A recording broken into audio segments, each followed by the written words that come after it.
கண்ணியத்துக்குரியவர்களே, இன்று உலகம் முழுக்க கவலையாலும் பிரச்சனையாலும் சோதனைகளாலும் மன விரக்திகளாலும் வாழ்க்கையின் விரக்திகளாலும் மரணத்தை எண்ணி வாழக்கூடிய வாழ்வைத்தான் பலர் வாழக்கூடிய சூழ்நிலையை நாம் பார்க்கிறோம். குறிப்பாக வாலிப சமூகத்துடைய ஆண்களும் பெண்களும் பெரும்பான்மையாக இந்த நிலையில் இருக்கக்கூடிய காட்சியைத்தான் நம்மால் பார்க்க முடிகிறது. அல்லாஹுடைய தூதர் ஸல்லல்லாஹு அலைஹி வஸல்லம் இந்த காலம் மறுமை நெருங்கும் போது வரும் என்று சொன்னார்கள். மனிதர்களுடைய இறுதி காலம் நெருங்கும் போது மன்னரைகளை பார்த்து மனிதர்கள் சொல்லுவார்கள், நீங்கள் இருக்கக்கூடிய இடத்தில் நாங்கள் இருக்க வேண்டுமே என்று. மரணித்தவனை பார்த்து உயிர் உள்ளவன் மரணிக்க வேண்டும் என்று ஆசைப்படுவான் என்று அல்லாஹுடைய தூதர் ஸல்லல்லாஹு அலைஹி வஸல்லம் அவர்கள் சொன்னார்கள். இப்படி மரணத்தை எண்ணி கவலையாலும் பிரச்சனைகளாலும் சோதனைகளாலும் நெருக்கடிகளாலும் வாழக்கூடிய வாழ்வை இறுதி சமூகம் சந்திக்கும் என்று அல்லாஹுடைய தூதர் ஸல்லல்லாஹு அலைஹி வஸல்லம் அவர்கள் சொன்னார்கள். இன்று இதற்காக மருத்துவமனைகள் உருவாகிவிட்டது, இதற்காக மருத்துவர்கள் உருவாகிவிட்டார்கள். இதுவே மிகப்பெரிய ஒரு அம்சமாக சமூகத்தில் மாறிக்கொண்டிருக்கிறது. இப்படி சோதனையான காலத்தில் நீங்கள் சோதனைகளை சந்தித்துக் கொண்டிருந்தால், நோயால், செல்வ இழப்பால், கண்ணிய இழப்பால் அல்லது வாழ்க்கையின் நெருக்கடிகளால், உறவுகளுடைய பிரிவால், இது போன்ற எந்த சோதனையில் நீங்கள் சிக்குண்டிருந்தாலும் இந்த செய்தியை செவிதாழ்த்தி கேளுங்கள். இந்த சோதனைகளில் நீங்கள் தனியாக இல்லை, உங்களுடைய இறைவன் உங்களோடு தான் இருக்கிறான். மீண்டும் சொல்கிறேன், இந்த சோதனைகள் எதுவாயினும் கவலை கொள்ளாதீர்கள், நீங்கள் தனியாக இல்லை, இறைவன் உங்களோடு தான் இருக்கிறான். அந்த செய்தி தான் நான் இப்போது உங்களுக்கு சொல்லக்கூடிய செய்தி. குர்ஆன் சொல்லுகிறது, வனப்லூக்கும் பிஷ்ஷர்ரி வல் கைரி ஃபித்னா. அல்லாஹ் நலவிலும் தீயதிலும் சோதனைகளை கொடுப்பான். இறைவனை பொறுத்தவரை நலவை இறைவன் கொடுப்பதும் ஒரு தீயதை உங்களை அணுக வைப்பதும் இரண்டும் இறைவனை பொறுத்தவரை சோதனைதான். உலகத்தை படைத்து மனிதர்களை இந்த உலகத்திலே அனுப்பும் போதே இறைவன் கூறிவிடுகிறான், வலனப்லுவன்னக்கும், நிச்சயமாக திட்டமாக நான் உங்களை சோதித்தே தீருவேன். பசியை கொண்டு சோதிப்பேன், பயத்தை கொண்டு சோதிப்பேன், செல்வ இழப்புகளை கொண்டு சோதிப்பேன், தொழிலின் நஷ்டத்தை கொண்டு சோதிப்பேன், உயிரிழப்புகளை கொண்டு உங்களை நான் சோதிப்பேன் என்று இறைவன் சோதித்தே தீருவான் என்று கூறிதான் மனித இனத்தை இந்த பூமியிலேயே அனுப்பி இருக்கிறான். இந்த பூமியிலேயே சோதனைகளில் இருந்து நீங்கி ஒரு சமூகம் வாழ வேண்டும் என்றால் அவர்கள் யாராக இருப்பார்கள் தெரியுமா? நபிமார்கள், இறைத்தூதர்கள். ஆனால் அந்த இறைத்தூதர்கள் தான் இந்த பூமியிலேயே அதிகம் சோதிக்கப்பட்டவர்கள். சோதனை எனக்கும் உங்களுக்கும் மட்டும் இறைவனால் கொடுக்கப்படுவதல்ல, நபிமார்கள் தான் இந்த உலகத்திலே சோதனை கொடுப்பதற்கு முதலாவதாக இறைவனால் தேர்ந்தெடுக்கப்படுபவர்கள். குர்ஆன் சொல்லுகிறது, நபிமார்கள் நிராசை அடைந்து நாங்கள் பொய்ப்பிக்கப்பட்டு விட்டோம் என்று எண்ணும் அளவிற்கு அவர்கள் நிராசை அடையும் போதுதான் அந்த சோதனையால், அந்த சிரமங்களால், அந்த கஷ்டங்களால் இறைவன் அவர்களுக்கு வெற்றியை அளிப்பான் என்று குர்ஆன் சொல்லுகிறது.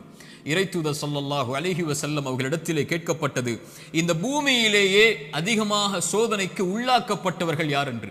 அல்லாஹ்வின் தூதர் ஸல்லல்லாஹு அலைஹி வஸல்லம் அவர்கள் சொன்னார்கள், நபிமார்கள். அவர்களுக்கு பிறகு நல்லவர்கள், அவர்களுக்கு பிறகு அவர்களை பின்தொடர்பவர்கள் என்று அல்லாஹ்வுடைய தூதர் ஸல்லல்லாஹு அலைஹி வஸல்லம் அவர்கள் சொன்னார்கள். மனிதர்களுடைய எல்லோருடைய வாழ்க்கையிலும் இந்த எல்லா சோதனைகளும் பொதுவானது. நானும் நீங்களும் மட்டும் சோதனையில் உள்ளாக்கப்படுவதில்லை என்ற நியதியை நாம் புரிந்து கொள்ள வேண்டும். நமது வலதுபுறம் இடதுபுறம் இருக்கக்கூடிய எல்லோர்களும் சோதிக்கப்படுகிறார்கள். இப்போது பாருங்கள், பலஸ்தீனிலே முஸ்லிம்கள் படக்கூடிய பிரச்சனைகள், அவர்கள் சந்திக்கக்கூடிய சிரமங்கள், அவர்கள் சந்திக்கக்கூடிய உயிரிழப்புகள், பசியால் வாடக்கூடிய மனிதர்கள் நமக்கு முன்னால் வாழ்ந்து கொண்டிருக்கிறார்கள். தண்ணீர் கிடைக்காமல் தாகத்திலே கடல் நீரை குடிக்கக்கூடிய மக்கள் இன்று பலஸ்தீனிலே உண்டு. பசியால் புல்லை, விலங்கினங்களுடைய கழிவை சாப்பிடக்கூடிய மக்களாக இன்று பலஸ்தீன் மக்கள் பசியால் தாகத்தால் வாடுகிறார்கள். மனைவி இல்லை, குழந்தைகள் இல்லை, கணவன் இல்லை, உறவுகள் இல்லை. ஒரு கடைக்கு சென்று திரும்பி வந்த பெண்ணுக்கு குடும்பம் முழுக்க மண்ணில் புதைந்திருக்கிறது. அவர்களுக்கு உணவுக்கு வாய்ப்பில்லை, தண்ணீருக்கு வாய்ப்பில்லை, ஒதுங்குமிடத்திற்கு வாய்ப்பில்லை, பாதுகாப்பிற்கு வாய்ப்பில்லை. அவர்கள் தொழுவதற்கு மஸ்ஜிதுகள் இல்லை பலஸ்தீனில். இந்த சோதனைகளுக்கு முன்னால் எல்லாம் என்னையும் உங்களையும் நிறுத்தி பாருங்கள். நம் சோதனைகள் எல்லாம் ஏமாத்திரம். என்ன அளவு சோதனைகளை சந்திக்கிறோம். இப்படி மனித இனத்தில் அல்லாஹ் அவன் நாடியவர்களை அவன் நாடிய அளவு சோதனைகளை கொடுத்து நெருக்கிக் கொண்டே இருப்பான். இந்த சோதனையில் இருக்கக்கூடிய எனக்கும் உங்களுக்கும் குர்ஆனும் சுன்னாவும் சொல்லக்கூடிய மருந்துகள் என்ன தெரியுமா? முதலாவது மருந்து எடுத்துக்கொள்வோம், அல் ஈமானு பில் கதரி கைரிஹி வ ஷர்ரிஹி. நன்மையாயினும் தீயதாயினும் எதுவாயினும் என் இறைவனின் புறத்திலிருந்துதான் என்னை வந்தடைகிறது. அவன் இந்த சோதனை வருவதற்கு முன்னதாகவே அந்த விதியை நிர்ணயித்திருக்கிறான், அதை அறிந்திருக்கிறான். அந்த சோதனை எனக்கு வருகிறது, இதன் மூலமாக இறைவன் என்னை சுத்தப்படுத்த, என் அந்தஸ்தை உயர்த்த நாடுகிறான், அல்லது என்னை நான் செய்யும் பாவங்களால் தண்டிக்க நாடுகிறான். இதை பின்னால் விளக்குகிறேன். ஆனால் ஒரு முஃமின் சோதனைகள் வரும்போது அவனுடைய உள்ளத்தில் பதிய வைக்க வேண்டிய முதல் அம்சம், இதை என் இறைவன் அறிந்திருக்கிறான். வமா தஸ்குது மின் வரகத்தின் இல்லா யஅலமுஹா. இந்த உலகத்தில் இருந்து ஒரு மரம், அந்த மரத்தில் இருந்து ஒரு இலை கீழே விழ முடியாது என் இறைவனுடைய நாட்டம் இல்லாமல், கல்வி இல்லாமல். இதை அறிந்த இறைவன் என் சோதனையை அறியாமல் இருப்பானா?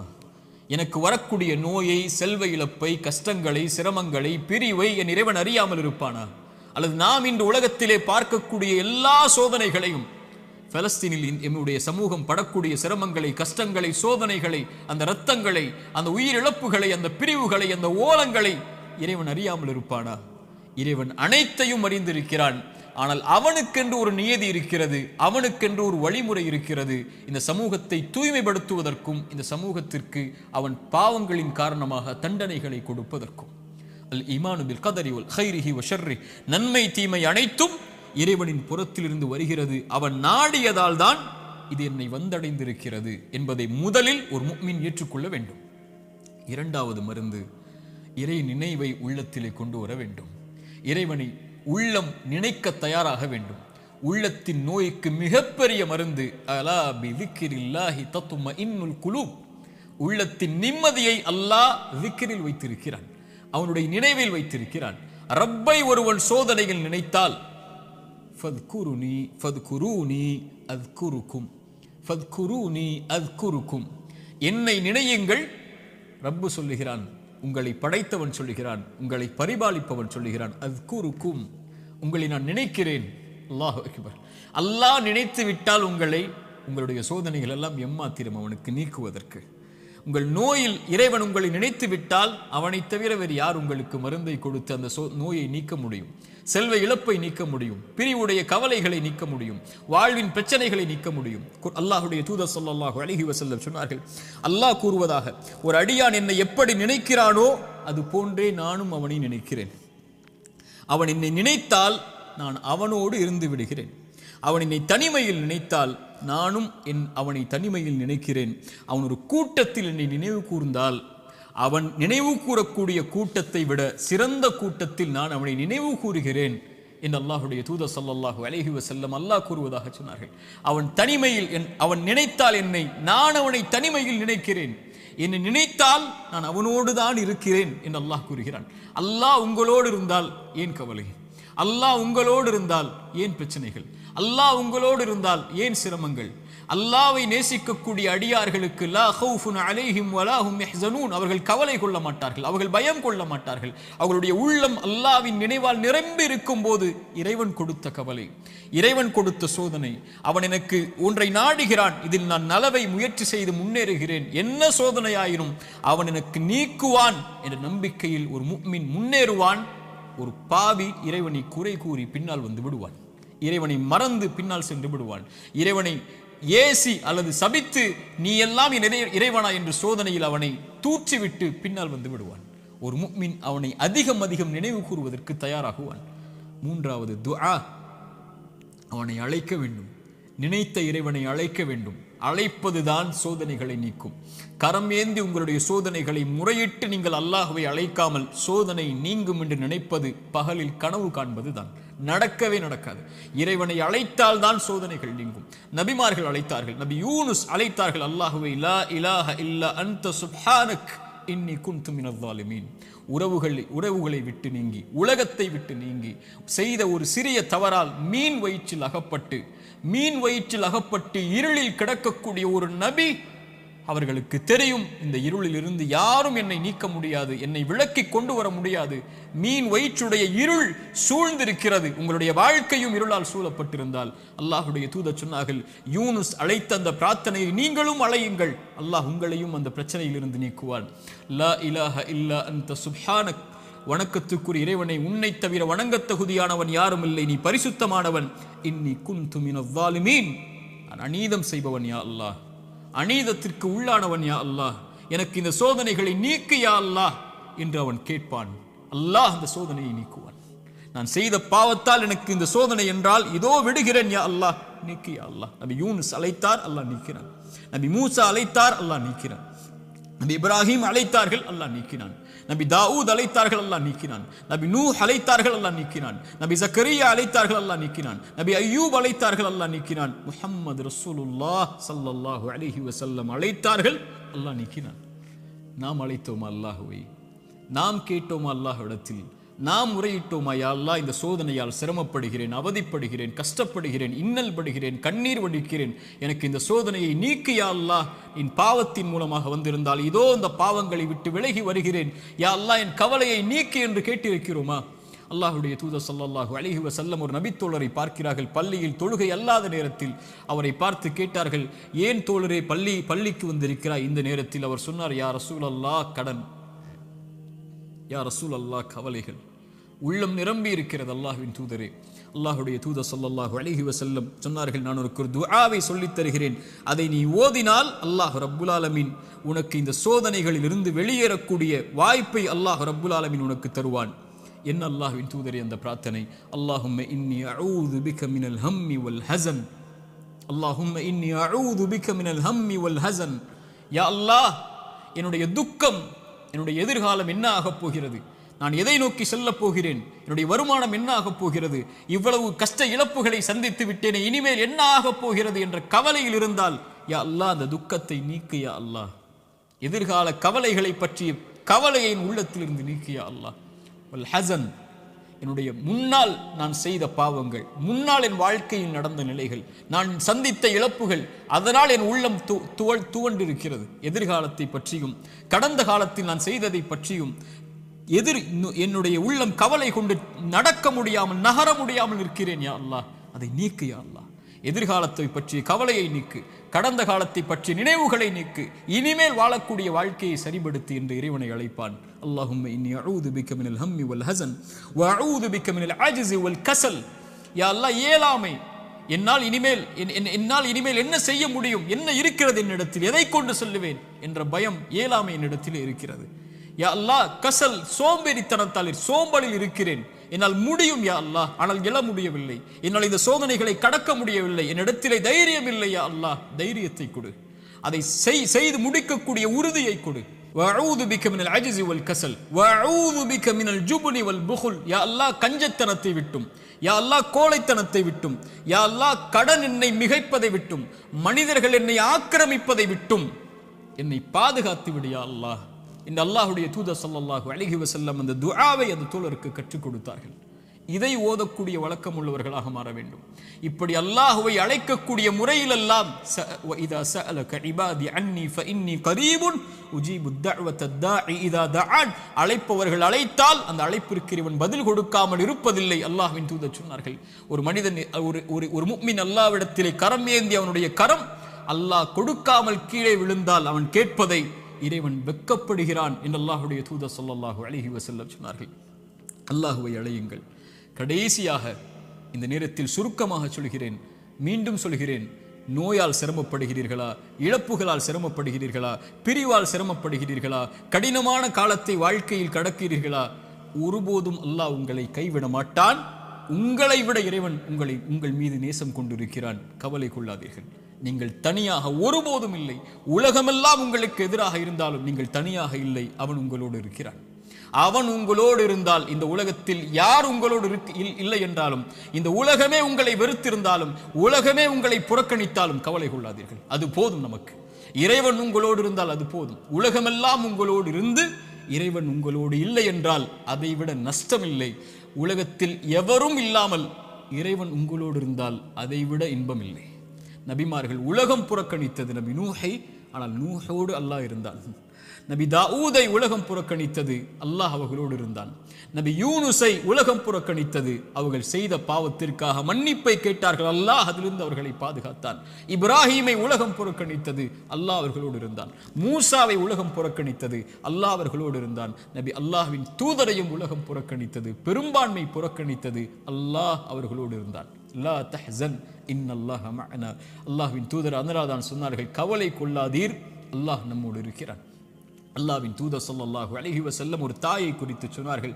போர்க்களத்தில் காணாமல் போய் கிடைத்த ஒரு குழந்தையை ஒரு தாய் தேடி வரும்போது அல்லாஹ்வுடைய தூதர் அதை எடுத்து கொடுக்கும்போது அந்த தாய் அந்த குழந்தையை வாங்கி கட்டி அணைத்து அதற்கு உணவை கொடுக்கும்போது அல்லாஹ்வின் தூதர் நபித்தோழர்களை பார்த்து கேட்டார்கள், இந்த தாய் இந்த குழந்தையை நெருப்பில் வீசுவாளா?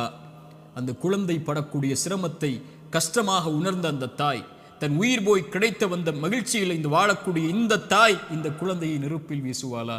தன்னோடு வந்துவிட்ட அந்த குழந்தையை எப்படி நெருப்பில் வீசுவாள்?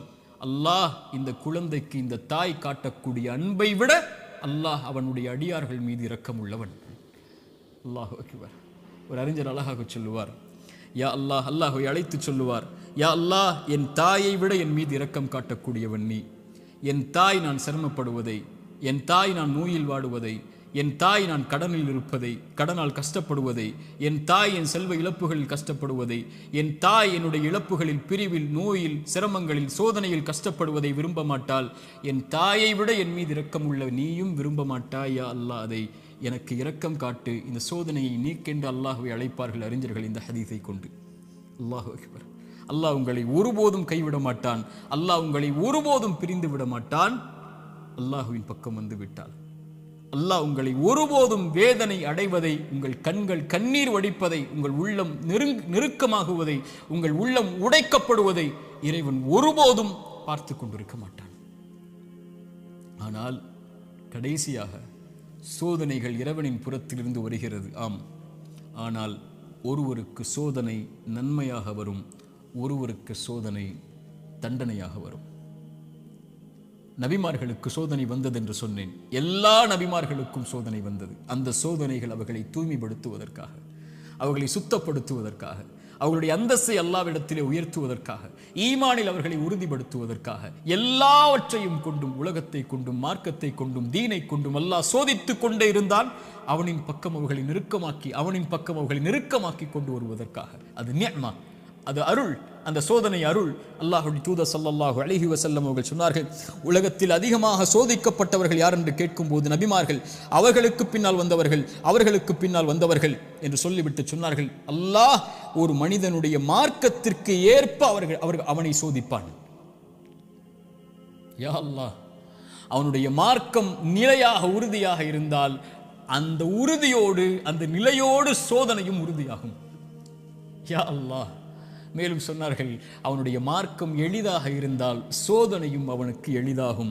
ஆனால் இறைவன் நாடக்கூடிய அடியார்களை இறைவன் சோதனைகளை கொண்டு, சிரமங்களை கொண்டு நெருக்கமாக்கி கொண்டே இருப்பான், இந்த பூமியில் அவன் பாவம் இல்லாதவனாக நடக்கும் வரை. யா அல்லாஹ், இந்த ஹதீஸை எப்படி விவரிப்பது இந்த சிறிய நேரத்தில்? இன்ஷா அல்லாஹ் வாய்ப்புகள் வரும்போது இந்த ஹதீஸை விவரிக்கிறேன். அல்லாஹ் சோதனைகளை கொண்டு ஒரு மனிதனை பக்குவப்படுத்துவான், நிலைப்படுத்துவான், முன்னேற்றுவான். அவனுக்கு அடுத்த கட்டத்தை நோக்கி அவனுடைய வாழ்வை நகர்த்துவான். அவன் அதன் மீது நம்பிக்கை கொண்டிருப்பான். நலவு வந்தால் அல்ஹம்துலில்லாஹ், சோதனை வந்தாலும் அல்ஹம்துலில்லாஹ், அல்லாஹ்வை புகழ்வான், அல்லாஹ்விடத்திலே உதவி தேடுவான். இவன் முஃமின். ஆனால் பாவி, இறைவன் சோதனையை கொடுத்தால் அல்லாஹ்வை விட்டு விலகுவான், சோதனையை கொடுத்தால் பாவங்களை நோக்கி செல்லுவான், சோதனையை கொடுத்தால் இறைவனை மறந்து விடுவான். அது நலவின் சோதனையாக இருந்தாலும் பாவத்தின் சோதனையாக இருந்தாலும். இந்த குர்ஆனின் எச்சரிக்கை மிக்க இந்த வசனத்தை கேளுங்கள். ஃபலம்மா நஸூமா துக்கிரு பிஹி, எம் நினைவை விட்டு நீங்கள் மறந்து வாழும் போது, ஃபதஹ்னா அலைஹிம் அபுவாப குல்லி ஷை, வானத்தின் கதவுகள் எல்லாம் திறக்கப்படும், என்ன வேண்டுமோ கிடைக்கும். ஹத்தா இதா ஃபரிஹு மா ஊது, அல்லாஹ் கொடுத்ததை கொண்டு அவர்கள் நிம்மதியோடு வாழ்ந்து கொண்டிருக்கும் போது, அது சோதனை என்று அறியாத அந்த பாவிகளுக்கு அஹத்னாஹும் பக்ததன், திடீரென்று அல்லாஹ் பிடித்து அவர்களை நஷ்டவாளிகளாக மாற்றிவிடுவான். அல்லாஹ்வின் தூதர் ஸல்லல்லாஹு அலைஹி வஸல்லம் சொன்னார்கள், அடியானுக்கு அல்லாஹ் ஒரு சோதனையை இந்த உலகத்திலே விரைவுபடுத்துகிறான் என்றால் அவனுக்கு அல்லாஹ் ரப்புல் ஆலமீன் நலவை நாடுகிறான். அல்லாஹ் அவனுக்கு சோதனையை தாமதப்படுத்துகிறான் என்றால் பாவங்களின் காரணமாக நாளை மறுமையில் அவனுக்கு அல்லாஹ் ரப்புல் ஆலமீன் அதை கொடுப்பதற்கு அல்லாஹ் காத்திருக்கிறான். தீயதாக நல்லவருக்கு சோதனையை உலகத்திலேயே கொடுத்து அல்லாஹ் அவனை நெருக்கமாக்கி விடுவான். பாவியை விடுவான் அல்லது பிடிப்பான். பிடித்தாலும் விட்டாலும் அவன் அழிவது நிச்சயம். அல்லாஹ் ரப்புல் ஆலமீன் அப்படிப்பட்ட பாவங்களை விட்டு அல்லாஹ் எம்மை பாதுகாப்பானாக. நல்லவர்களுக்கு சோதனை அருள். அவர்கள் அனுபவிக்கக்கூடிய ஒவ்வொரு கண்ணீர் துளிக்கும், ஒவ்வொரு சிரமத்திற்கும், ஒவ்வொரு கவலைக்கும், ஒவ்வொரு துக்கத்திற்கும், ஒவ்வொரு அழைப்பிற்கும், அவர் காலில் ஒரு முள் தைத்தால் கூட அவர் படக்கூடிய இன்னலுக்கும் அல்லாஹ் பாவங்களை அழித்துக் கொண்டே இருப்பான். ரசூலுல்லாஹ் சொன்னார்கள் ஸல்லல்லாஹு அலைஹி வஸல்லம். ஆனால் பாவி படக்கூடிய ஒவ்வொரு சோதனையும் அவன் மீண்டு அல்லாஹ்விடத்திலே செய்த பாவங்கள் எதுவாயினும், அவன் கடந்த காலம் எதுவாயினும், எவ்வளவு கொடிய பாவங்களை வைத்திருந்தாலும் அவன் பாவத்திலிருந்து விலகாமல் சோதிக்கப்படும் போது நன்மையை நோக்கி செல்லாமல் இருந்தால் அவனுக்கு இந்த உலக வாழ்வும் மறுமையும் அழிவுதான். சோதிக்கப்பட்டால் உள்ளத்திடம் கேளுங்கள், நன்மையில் இருக்கிறாயா, பாவத்தில் இருக்கிறாயா?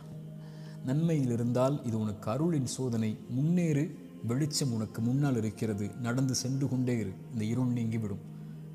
இருளுக்கு பிறகு பகல், துன்பத்திற்கு பிறகு இன்பம், நோய்க்கு பிறகு சுகம், இப்படி உலகம் மாறி மாறி உனக்கு கொடுக்கும். ஓடிவிடு நன்மையை தேடி. வெளிச்சம் உன் வாழ்க்கையில் விரைவில் வரும், மிகப்பெரிய வெளிச்சமாக.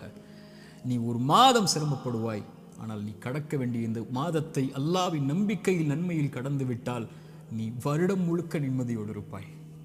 3 நாள் 4 நாட்கள் நோயில் சிரமப்பட்டால் கவலை கொள்ளாதே. அந்த நோயை அல்லாஹ்வின் நன்மைகளை எதிர்பார்த்து காரணிகளை எடுத்துக்கொண்டு களி, அல்லாஹ் உனக்கு அதற்கு பிறகு மிகப்பெரிய சுகத்தை வைத்திருக்கிறான். ஆனால் பாவத்தில் இவை அனைத்தையும் நீங்கள் சந்தித்தால், பாவம் உங்களிடத்திலே இருந்தால், யா அஹி யா உஹ்தி, என் தோழரே, என் சகோதரியே, அல்லாஹ்விற்காக அதை விடுங்கள்.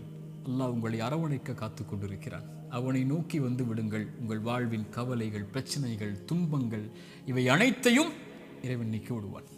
அல்லாஹ் அப்படிப்பட்ட வாழ்வை எமக்கு தரட்டும். அல்லாஹ் இந்த அறிவுரை எனக்கும் உங்களுக்கும் அறிவுரையாக்கட்டும். இதன் மூலமாக என்னுடைய வாழ்வை இறைவன் செழிப்பாக்கட்டும். உலக சமூகத்திலே முஸ்லிம் சமூகம் படுகின்ற இன்னல்கள், கஷ்டங்கள், பிரச்சனைகள், சோதனைகள், குறிப்பாக பலஸ்தீனில் நம்முடைய சகோதர சகோதரிகள் படக்கூடிய எல்லா இன்பங்கள், எல்லா இழப்புகளுக்கும், எல்லா சோதனைகளுக்கும், எல்லா துன்பங்களுக்கும் அல்லாஹ் விரைவில் மிகப்பெரிய வெற்றியோடு அல்லாஹ் வெளிச்சத்தை தரட்டும். அகூலு கௌலி ஹாதா அஸ்தக்ஃபிருல்லாஹ் லீ வலக்கும். அஸ்ஸலாமு அலைக்கும் வரஹ்மத்துல்லாஹி வபரகாத்துஹு.